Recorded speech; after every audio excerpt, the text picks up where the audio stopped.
So how do you tell what a steroid user looks like? Got a question on Tumblr. It said something about when are you going to learn what a real steroid lifter looks like? even the title, steroid lifter, just shows this person's a motherfucking noob. And it doesn't make him a bad person. It just means they're really, not even crazy, but just uneducated. Last night, I had a really late night last night on the internet till fucking 3 a.m. again. But I was out on the town, walking around, and come back from May Veggie Kitchen, which is a really fucking awesome vegan restaurant here in Bangkok. And I'm staying right near there. And around the corner is like a world-famous pharmacy. Probably the most famous pharmacy in the world. Those who I'm talking about will know. I'm not going to say what it is or where it is. But it's the world's most famous pharmacy. And the reason is they have some of the highest quality anabolic steroids, OTC. Most people don't know what OTC means. OTC means over-the-counter. And they have everything. They've got GH, fucking Anova, Winstrol, Clenbuterol, fucking everything you could ever want to be a John Phoenix physique or a Kino body or a Roido body or a TMW or whatever all these crew take and take long term to get these results and then claim they're natty. What does a real steroid loser look like? Did I say steroid loser? Look, I don't think you're a loser if you're taking steroids. I've done steroids myself. I think they've got incredible therapeutic dosage effects for healing from surgery or injury. And I definitely have used them and would continue to use them in the future if I needed to.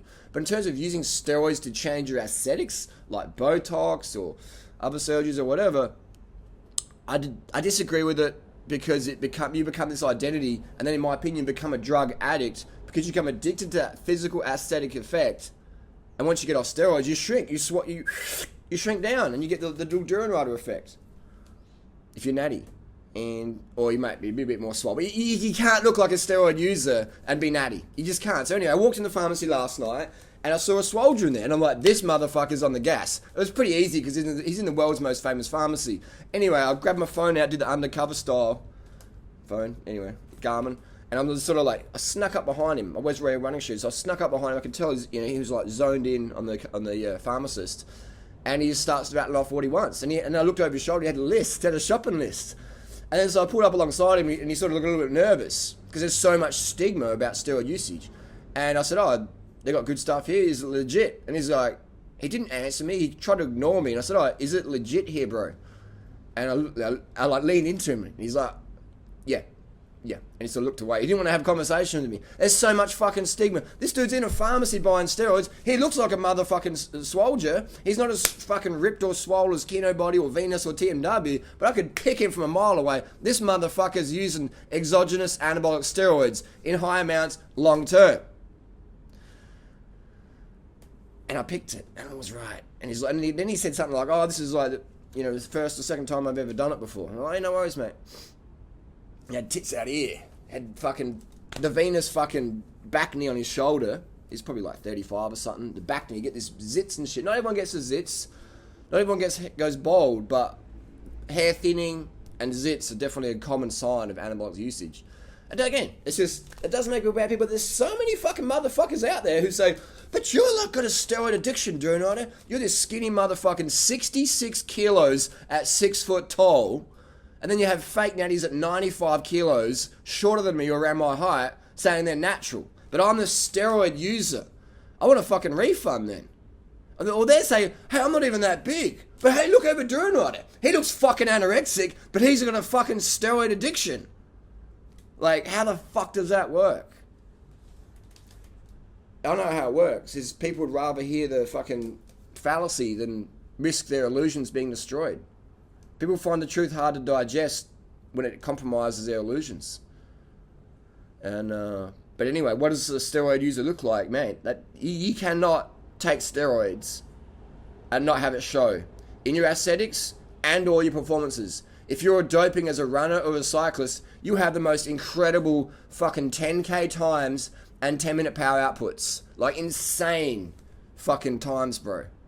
If you're on anabolic steroids, you'll be popping fucking muscles on muscle. You get muscle on muscle on muscle. You won't be like Ronnie fucking Coleman, who's taking like 4 grams of fucking meal. You just look like a fucking like, people will like, "Wow, swole motherfucker." You'll have a following on Instagram or whatever. People are like, "Oh my God, look at this, look at this." People want something that's not natty. We don't want every day. We don't want everyday performances in the Tour de France, in the World Cup soccer. We don't want that. We want to see fucking freak shows at the Olympics. We want to go on Instagram and see fucking like inspo shit. Stuff that we think's unattainable, but we like to dream it is attainable naturally. Unattainable naturally. 100% unattainable naturally. And when you're chasing stuff that's unattainable naturally, you're always going to have pain, man. You are always going to have motherfucking pain. So what does a steroid user look like? They look like they're on steroids, and you can't fucking hide it. You can't hide your performances over 10 minutes or 10K or even the marathon, and you can't hold it if you're doing higher dosages, your swolgers. You can't use EPO and not have fucking world-class performance. You can't have world-class performance at like a high level in high-paid sport without EPO. You can't have an incredible aesthetic effect without anabolic steroids. Put me on record. It's fucking true. I've shown it over and over and over and over again. And I have to do video after video after video fucking showing it. And I am obsessed about it because I find it incredibly amazing at how rife anabolic steroids are, but how people deny it when they've got a fucking raging steroid addiction. Now, I've done steroids and I understand how addictive they can be. Because, mate, once you start getting swole and you're getting the compliments and the guys are like, oh, watch out, he's swole, you know, respect, bro, man, love you. You mirroring, bro, you mirroring. Once you start getting all that shit going, you ain't getting out of that ever, man, in my opinion.